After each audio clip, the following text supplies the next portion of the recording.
Hello again, everyone. A weak front will be passing south of the country for today, but this system was going to help to bring a bit of moisture to the southern coastline, where we are expecting some evening rain. At the same time, thunderstorms are continuing today as well as for the next week over much of eastern South Africa, where wet weather is set to stay in place.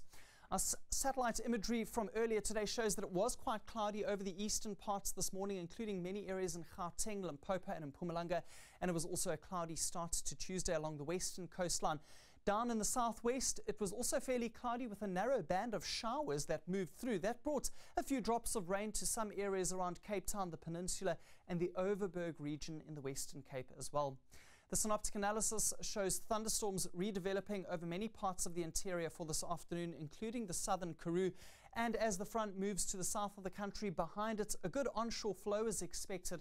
That's going to bring some rain tonight to some areas, including Port Elizabeth, the Garden Route, as well as once again around Cape Agulhas. And that's also shown on our rainfall map for the rest of today. That rain will spread across that area later on.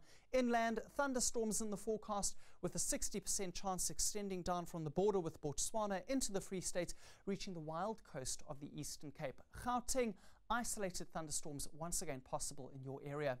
There are two alerts for today. Once again, there is a watch for the likelihood of severe thunderstorms developing. That's within the area where we have scattered thunder showers for today.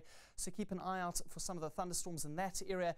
And there's also a warning for a high fire danger over many areas in the Northern Cape. High temperatures along with gusty winds could result in runaway fires developing. Temperatures are much higher today for some areas in the Eastern Cape and KwaZulu-Natal. Pietermaritzburg, an uncomfortable 35 degrees for you today. Milder in Gauteng, Johannesburg at 27, while it is mostly hot over the western interior. It's also milder towards the western coastline, where temperatures are now below the 30-degree mark. Let's move ahead to your wind forecast, and as mentioned, it is going to be gusty for many areas in the Northern Cape. Winds picking up for Cape Town and the surrounding areas this afternoon, and another windy day for Port Elizabeth. Southwesterly winds at 45 kilometers per hour. Let's look ahead for Johannesburg, and as already mentioned, it stays wet on the Highveld over the next couple of days. It's still going to be quite warm. Overnight temperatures fairly high, above the 15-degree mark over most mornings, slightly cooler towards Sunday with increased cloud cover. Wednesday brings much lower temperatures to the Eastern Cape, along with cloud and light rain in your area. And on Thursday, thunder showers will be continuing up in the northern and eastern parts, while temperatures will rise even higher in the west.